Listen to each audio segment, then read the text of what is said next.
Shalom, selamat bertemu kembali dalam pertemuan pelajaran agama Kristen dan Budi Pekerti SMA Setiabudi kelas 12. Apa kabar anak-anakku sekalian? Kiranya damai sejahtera Allah atas kita semua. Sebelum kita memulai pelajaran kita berdoa. Tuhan Yesus, terima kasih untuk anugerah-Mu yang besar, di mana kami anak-anak-Mu sedang belajar pendidikan agama Kristen dan Budi Pekerti. Tuhan, kiranya tolong kami semua supaya kami diberikan kemampuan untuk mengerti kehendak Allah, sehingga kami anak-anak-Mu hidup dalam kebenaran, tidak melakukan pelanggaran-pelanggaran, dan kami akan mentaati firman-Mu. Buatlah kami mengerti, dan kami bersyukur kepadamu demi nama Tuhan Yesus, sumber pengharapan kami, Allah yang kami percaya.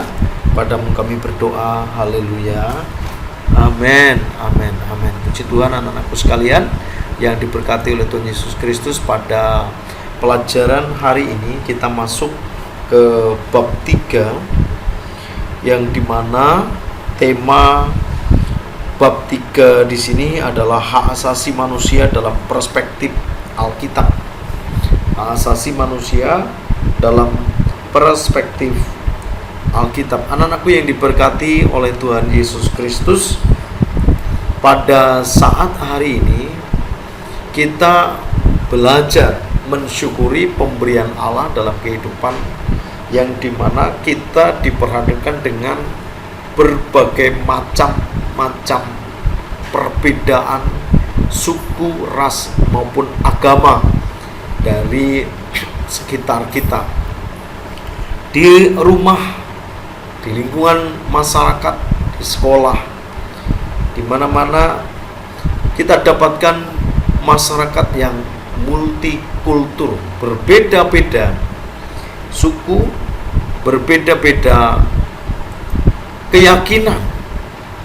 Lalu tujuan daripada pembelajaran pada saat hari ini adalah kita supaya siswa mampu mensyukuri pemberian Allah dalam kehidupan multikultur. Dalam kehidupan multikultur. Jadi anak-anakku sekalian yang diberkati oleh Tuhan Yesus Kristus, mari kita belajar untuk mensyukuri bahwa Tuhan yang kita sembah adalah Allah yang baik, yang memberikan kepada kita beraneka ragam, sehingga kita sebagai anak-anak Tuhan dapat bergandengan tangan satu dengan yang lain, karena pada prinsipnya Allah menjadikan manusia itu sama,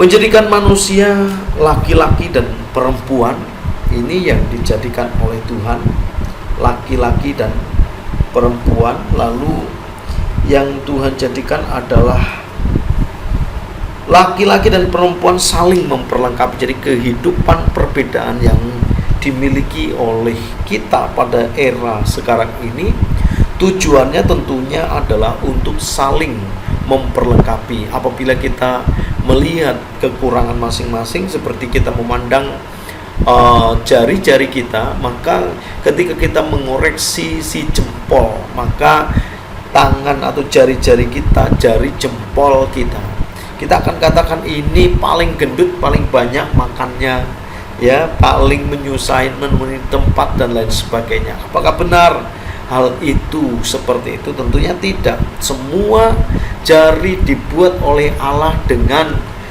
panjang yang berbeda-beda, dengan ukuran yang berbeda-beda. Tujuannya adalah untuk saling memperlengkapi.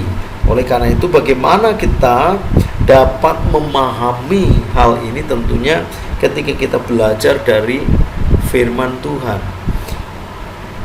Bapak akan coba belajar mengupas dari kitab 1 Raja-Raja pasal 21 ayat 1 sampai 11, di mana dalam kitab ini dilukiskan banyak pelanggaran-pelanggaran yang dilakukan oleh manusia di era zaman ini, yang seringkali membuat hak untuk bebas, hak untuk senang ini terpenjarakan.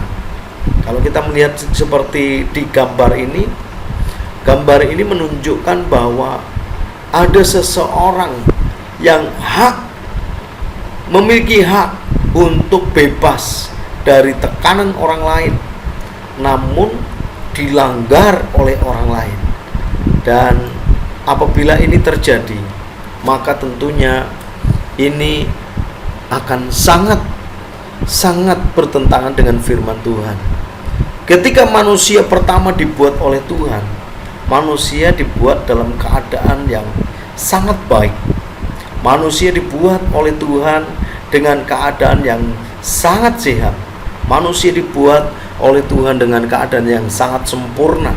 Laki-laki dan perempuan sekalipun ada perbedaan, tetapi dia tidak memandang perbedaan itu sebuah kekurangan, tetapi untuk saling memperlengkapi sehingga terjadi keindahan. Tetapi ketika manusia jatuh ke dalam dosa, manusia menjadi takut, manusia kehilangan keberanian, manusia menjadi pecundang. Oleh karena itu, anak-anakku yang dikasihi oleh Tuhan Yesus Kristus, kita harus perhatikan hal-hal yang kita jumpai di lingkungan kita, sesuatu yang melanggar hak orang, sehingga hak orang untuk bebas, untuk merdeka, untuk bersukacita itu seolah-olah terampas. Oleh karena itu, anak-anakku sekalian yang diberkati oleh Tuhan Yesus Kristus, mari kita belajar dari kehidupan di mana ada seorang raja yang namanya Ahab. Raja ini berkuasa tentunya, dimanapun namanya raja itu berkuasa. Lalu ketika ia jalan-jalan, ia melihat ada kebun anggur yang subur dan pemiliknya adalah Nabot. Tetapi ketika raja ini melihat kebun anggur Nabot, yang menarik adalah raja ini mempunyai banyak kebun anggur, tetapi kebun anggur Nabot ia ingini. Siapakah Nabot? Tentunya kaum sederhana, kaum lemah, kaum tak berdaya. Lalu ketika Ahab mengingini kebun itu, si Nabot berkata, kebun ini adalah kebun yang diwariskan oleh nenek moyang kami, maka kebun ini tidak kami jual. Tetapi si Raja Ahab menjadi muram. Lalu ia sedang berbicara kepada istrinya, lalu istrinya memberikan solusi kepada Ahab supaya Ahab keinginannya terkabulkan. Kita melihat apa yang terjadi ketika si Isabel memberikan solusi kepada Ahab, dan ternyata solusinya adalah untuk sebuah kecelakaan bagi Nabot.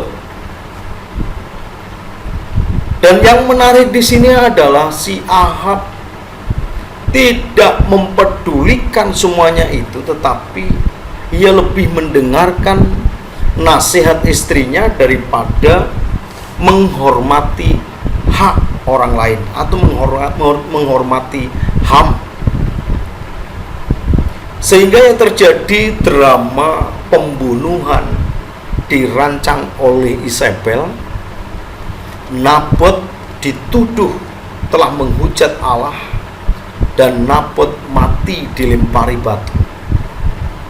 Lalu saat Nabot sudah mati, Isabel berkata kepada Raja Ahab, suamiku sekarang bersukacitalah karena kebun anggur pemiliknya sudah mati.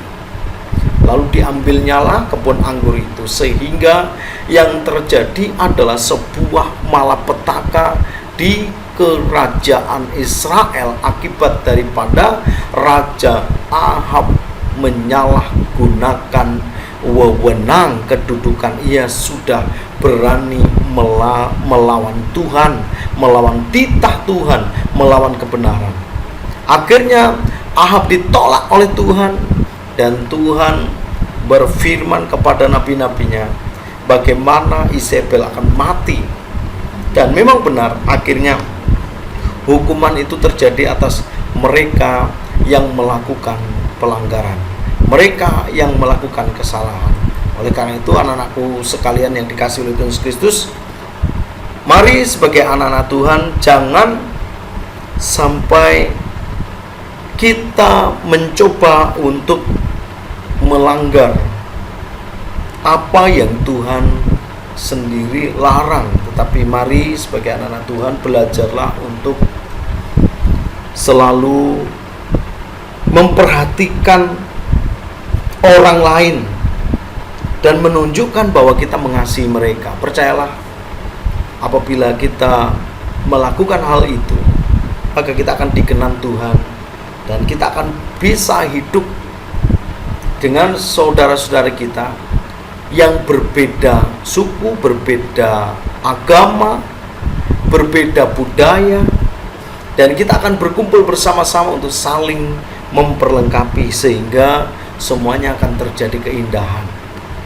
Kiranya Tuhan Yesus memberkati anak-anakku sekalian, dan pada saat hari ini Bapak tidak memberikan tugas, tetapi Bapak berharap kalian semua menerapkan bagaimana hidup menghargai orang, mengasihi orang, memperlakukan orang lain seperti apa yang kita ingini orang lain perlakukan kita. Kalau kita lakukan itu, percayalah kita akan menjadi orang-orang yang diberkati oleh Tuhan. Kita akan berdoa. Tuhan Yesus, inilah pelajaran yang sudah kami terima, dan biarlah pertolongan-Mu yang ajaib atas kami. Kami bersyukur kepadamu, kami memuliakan Allah, dan terpujilah Tuhan. Demi nama Tuhan Yesus Kristus kami berdoa. Haleluya.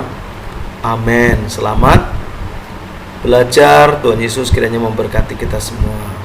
Shalom.